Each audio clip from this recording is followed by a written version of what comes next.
coming back to Santa Barbara Entrepreneur. As you can see, we have a much bigger space, so we can grow a little bit.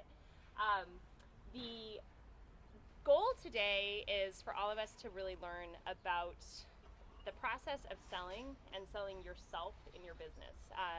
David and I have been friends for about 6-7 months. Got to know each other very, very quickly through Mentorship Works when we decided to relaunch this organization with Jacques, and managed to somehow, through all of our authentic selves, pull off a hell of an event last month, where we had a standing room only over 120 people attend a panel discussion about women in business. Women in business is oftentimes very hard to market.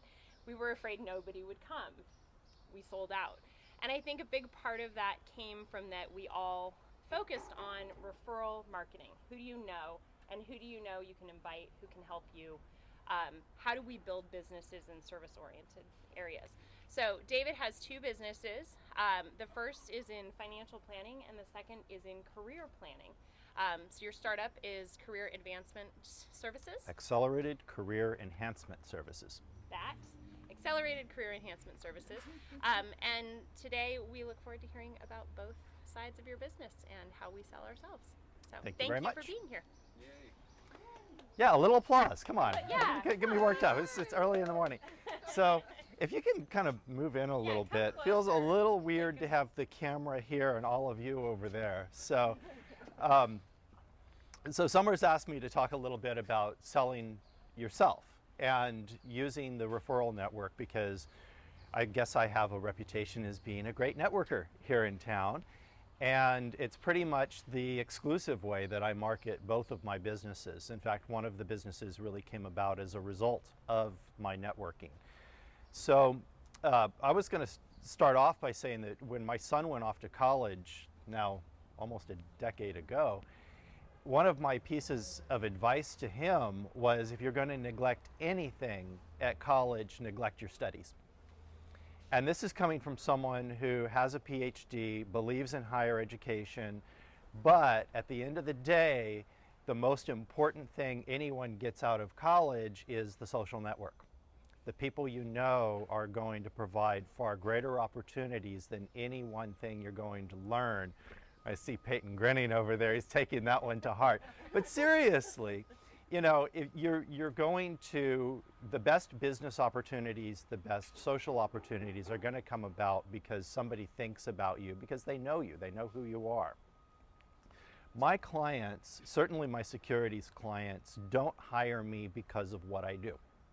They need what I do, and at the end of the day, they hire me because at some point they've said, I need someone to help me with my retirement plan. I need someone to help me understand my investments better, or I need someone to review what I own and help me to improve my portfolio. But they hire me as opposed to all the other investment guys out there, and there are tons of them in Santa Barbara, because of who I am. Because at the end of the day, I was the guy that was there, that they were introduced to, and someone said, hey, this guy Machacek is a really great guy. You'll enjoy meeting him. He'll be happy to help you out. Why don't you give him a call?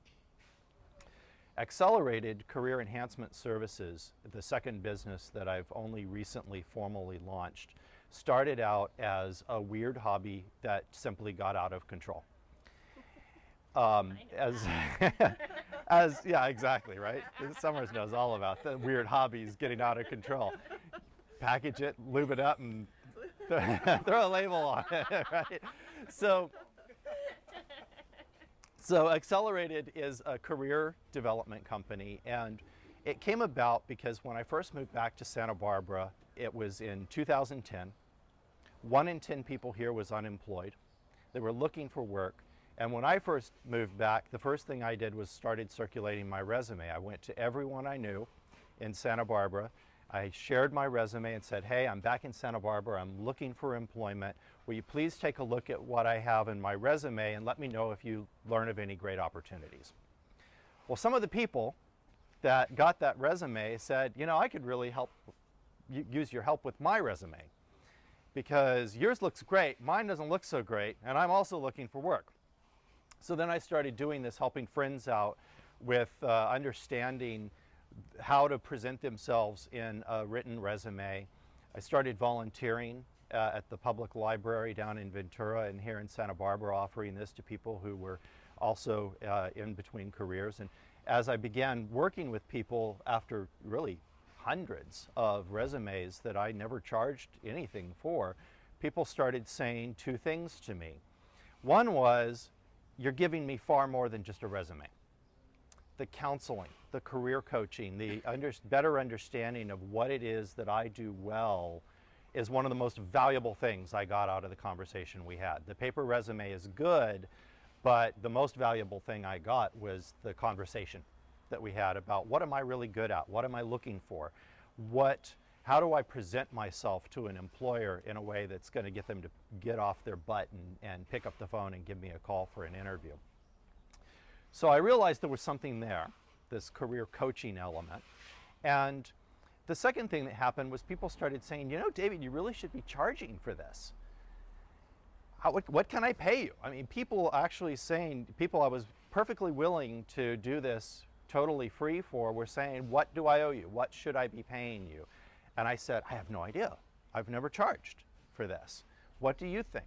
And so my clients, my first clients, were actually the people who helped me develop a price point, because they told me what they thought I should be charging, and that's what they paid me. And now I figured out that that's developed into a package of services, 3 services: career coaching, the resume writing, and LinkedIn profile, an online presence that gives people a complete personal marketing package that is very suitable for mid-career professionals. The other thing that I learned in going into this business was that not everyone out there is my client. Both in the securities business and in the career coaching business, not everyone out there who lives and breathes and can fog a mirror is one of my clients. And getting that element right has been really critical to both businesses, because certainly in financial services, we're looking at a 5-10-year relationship at the very least. Most of my clients are people who are approaching retirement, and they want me to be the last advisor they ever hire. They want me to carry them through their full retirement, and that's why they're hiring me. That needs to be a really great fit. If it's not a great fit, I do them a disservice, and also they do me a disservice. It's not going to last, and I'm not going to be able to deliver on really why it is they hire me. In the career coaching business, I've discovered that while I can help people develop a resume if they're fresh out of college, that's great, provide some coaching there. My client is the mid-career professional. The person who gets the most benefit from my service is the person who's been out in the workforce for 15, 20 years and gets a layoff notice. Or just figures out, hey, I'm stuck. I got as far as I'm going to go and I can't get any further. Or they wake up one day, the empty nester, their son has gone off to college, they had that conversation about neglecting their studies, and they go, you know what, I'm really not happy doing what I'm doing. I need a change, and this is my opportunity. This is my opportunity to change. So that is the person who benefits most from that service. Getting out there and networking. It's the easiest thing in the world. This is the only thing that I have done to market my business, and it comes about partly as a result of the midlife conversation that I had with myself. One of the promises that I made to myself when I hit midlife was, if it's not fun, I don't have to do it. Marketing isn't fun. It's not fun for me. Now, maybe for other people it's fun, and there are people that do this for a living, and I hope it's fun for them. But for me, going out to parties, mixers, meeting people, I love being surrounded by great people. And Santa Barbara as a community is this incredible place where people are doing this crazy, awesome stuff. And it's possible to go out to these mixers and meet people who are reinventing the light bulb, who are packaging love oil, who they're doing this really incredible stuff. Entrepreneurs that are out there and really wonderful people to meet So that's how I've met my clients, is going out. I don't say no to much. Sometimes I say yes too often and find myself overextended.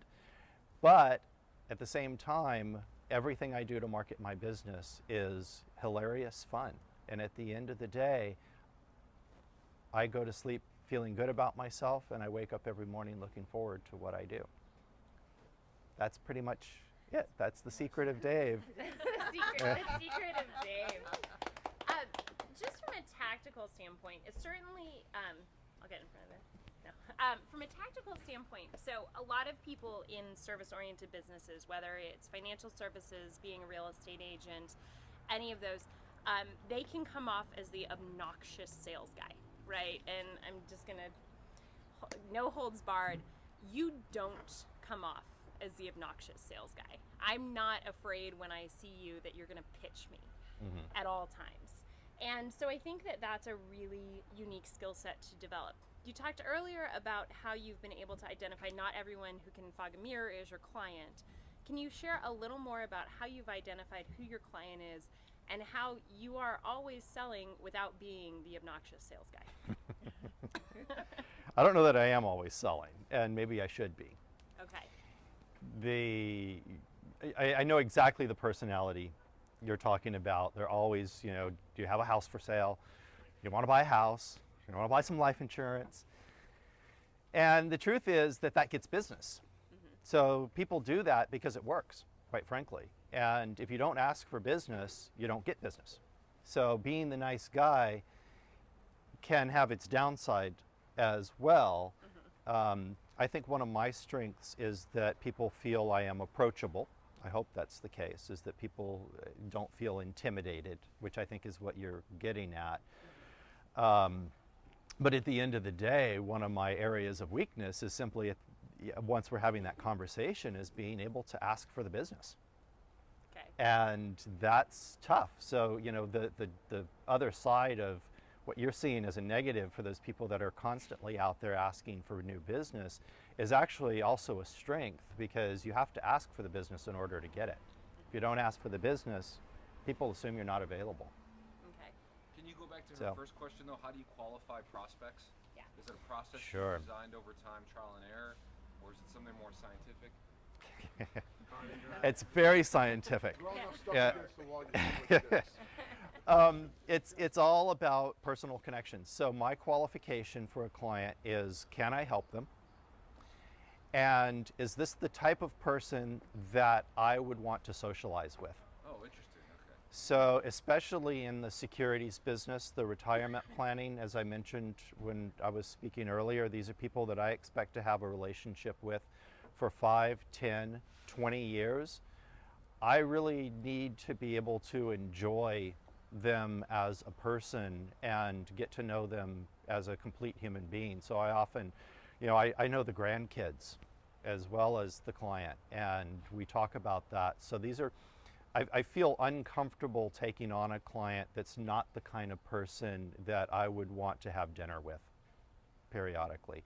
So it's very personal in that. So, is there something I can do to help them? Obviously, is one qualification, but also if we're going to bring them on as a client, is this someone that I want to be seeing 10, 15, 20 years from now and still enjoy having them in my life? So you would turn away a client who had a big portfolio, bring you some significant commission, if you just didn't feel like you'd hang out with them? If it was the wrong personality fit, it's not going to last. It's going to be a bad business relationship to begin with. And the investment at the beginning to start it won't. Right. Why would you put an anchor on your ship that's going to stop him from moving forward? Well, I think in his case, it sounds like his business and his offering is very integrated to his personality. But Right. In my service business, certainly the marketing side, we don't have to like our clients. We certainly have to like what they're selling and marketing, and we have to respect what they're selling and marketing. What but is it that you do? I'm sorry. I'm talking about First Click. It's an online marketing agency. We don't have to necessarily get along with our clients in terms of going out and socializing. So I think yours is very, very particular. It is. It's very personal, and even though there's that transactional element to what I do, it's at some point we do business. We sign a contract and we make some exchange of, you know, compensation for services. It's not the same kind of just we're going to contract for a deliverable, and then that's the end of our relationship. You know, when I'm seeing my clients quite frequently throughout the year, we do socialize together. Right. You know, this Friday, by the way, you're all Yeah. invited Tell to the everybody, mixer at my Talk a office. little So bit about I the Friday bring mixer, my who comes and what do you do with I that? bring my clients and my business associates together once a month, and it's really about just saying, hey, I'm happy to have you in my life. I'm surrounded by the most wonderful people in the world, and here's an opportunity for you to meet some of them. That's one of the best marketing campaigns I've ever done, was just bringing people to my office for a glass of wine and a little social time. And allowing them to bring friends, So people I that they would like had the to privilege of introduce, sitting across certainly. from David for 2.5 years. He's very modest, but he has a very direct and very organized way to market himself. First, it's coffee. So there's So it is a scientific. hoop to jump through. So if they don't make it to coffee, or they're too busy to meet with him for coffee, the lead has just been qualified. The next thing is he sits with them in his office. He's got a nice couch that they can sit in, and he sits next to them, not at his desk, and connects with them. So there's a connection there. So he has integrity, accountability, and connection before he even leads to anything about about his business. They know about David personally first. He knows about them personally. He knows about their grandchildren, their dog, their birthdays, everything about them, and it's all recorded. So he knows everything about them before he's even mentioned anything about his business. And what I liked about his resumes, when I completed at another employment, first thing he says is, oh, let's get your resume together.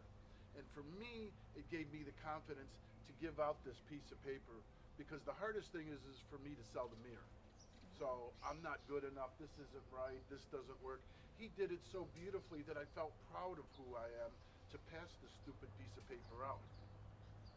That's And I a heck of a appreciated it client very, very testimonial. much. There's the- Oh, good job. There's the testimonial. Yeah, I have to slip him a 20 Yeah. after this, but I am not that So sure. Monty, you made